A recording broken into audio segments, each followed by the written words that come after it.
what's up guys, and welcome back to Brooklyn Jew Barbecue. Today we're here on a nice, cold, rainy Sunday, and we're going to do some baby back ribs. So far, the only thing I did here was remove the membrane on this, and we're going to cook it meat side up, so we're going to decorate this side first. We got the yellow mustard, which I can't stand, but it's good for this. I don't put this on hot dogs because it's just not good. So, we get the membrane off, and we spread this on nice and easy. And like we said in the past, what it does is it helps the rub stick to the ribs, but the vinegar inside the yellow mustard is also going to help break down those ribs and make them more tender. And the next thing we're going to do is spread the rub. But in case you haven't noticed,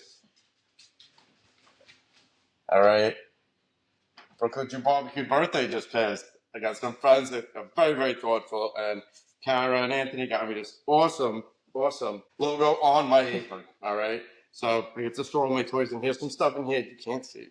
So what we're going to do is give a real heavy coat like always. If you have problems with salt, you shouldn't be eating my food. And we're just going to get this all nice and covered. Give it the flip. Membrane on this side. So all we got to do is give it a good squirt of mustard. Massage it in. Give it a nice rub down.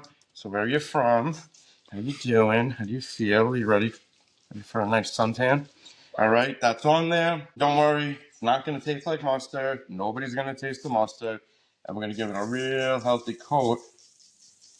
All right, and this is going to be ready to go in about 10 minutes. So what happens is, you'll see in a few minutes, this is going to get really wet. It's going to start the salt, and the rub is going to absorb into the meat. That's how you know it's ready to go on the smoker. What we're going to do is 275 meat side up, and that's going to go for 2 hours.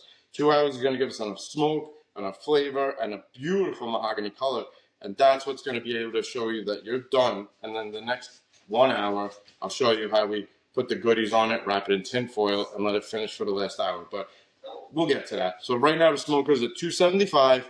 Once it hits there, we just lay it down. If you have a thicker side, which we don't really have with this, but if you have a thicker side of the ribs, you're going to put the thicker side right at the side where the smokestack is, or on your smoker, whatever the hotter side is, that's where you want to put it. Okay, you want the thicker side where the heat is to absorb it. So we will get this thing going. We'll see you in a couple of hours. Hey guys, welcome back. We got 2 hours of smoke going on these ribs at 275. We got some beautiful color here. We got all that we want to have on there. So what we're going to do is we're going to wrap them. All right, you can see a nice color. It's definitely gotten enough heat on it. You don't want any more than this. This is the bone side, so it's fine, but no shine is coming through. No bones poking through, so we're in great shape. But if you also see, what you want to look for is that pullback. That means it's cooking really nicely because you're getting pullback on the bones. It's getting nice and compact. But this is where it gets fun, and this is where we make it taste even better. So we got the 3 normal ingredients here. We got the brown sugar. All right, these are going to be sweet ribs in case you couldn't tell. We got the honey. Don't go crazy, just give it a couple of shots. If you put too much honey on there, it'll almost like burn the sugar on, and there'll be a layer of black, and trust me, it sucks because you've been cooking these for hours and they're just not edible. Last thing you do is, instead of cutting up those pads of butter like we've done in the past, they got Country Crock. It comes out in a drizzle here. So nice and easy. Give it a couple of shots of that. And that's all we have to do. So always remember, meat side down. Okay, and then you just give it a fold. Give it a little fold. Little pro tip for you is be careful that you don't poke any bones through the tin foil, because what's going to happen now is it's already melting because these ribs are hot. So you're getting the honey, the butter, the brown sugar, all going to melt together into a gooey mess, and it's going to braise these ribs really nicely. So if you poke a hole in the bottom, all that good stuff's going to leak out, and it's a big waste of time. So these look good. Just put them on nice and easy. Don't drop them on the rack, because I've done that before. Big waste.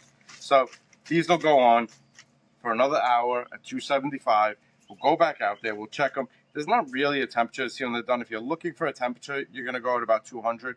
But you're going to know after an hour. You have 3 hours of cooking on these. Don't forget to deduct out the 15 minutes for doing this. But get 3 hours on the cooker with these, and then you're just peeling back. You'll see when they're done. It's going to be pulled back, but we'll show you. And a good test also is get like a toothpick. You just kind of poke the meat. And if it feels like melted butter, you know you did right. So let's get these back on because I'm starving. My cameraman Ryder's starving, and we want to eat. So let's cut it here, and we'll be back in an hour for the great unveiling, all right? See you soon. Hey, guys, welcome back, and it is the moment of truth. Not that I'm nervous or anything, because this looks amazing. Take a look at that, all right? Is that perfect? Flip it over. Best way to cut these is from the bone side because you can see where the bones are. You're not trying to just go blindly through. You see some pullback here. We got a couple of shiners, not a big deal. But you can see that they're not all the way through, so they're actually able to be eaten. And then it's a little tricky, but you just find your way. All right. And you can see a nice smoke ring on the outside. There you go. I got a nice smoke ring there. And then, all right. So what you see in here is more smoke ring on the outside. You get some fat in there, which is just keeping it. But these are incredibly juicy. I'm not big on squeezing because I don't want to lose the juices in there, but we got to go in on this. Oh yeah. This is that. All right, so just to recap, peel the membranes, put on the rub, give it 15 minutes to soak in, 275 on the rack. We're gonna go 2 hours just to get the smoke, 1 hour with all the good stuff in there, and then take them out. You want 3 hours of cook time, and you get something like that. So thanks for joining us this time, and we'll see you next time. And if you have any comments, compliments, whatever, throw them in there. But just make sure you like and subscribe. All right, Brooklyn Jew Barbecue, we're out.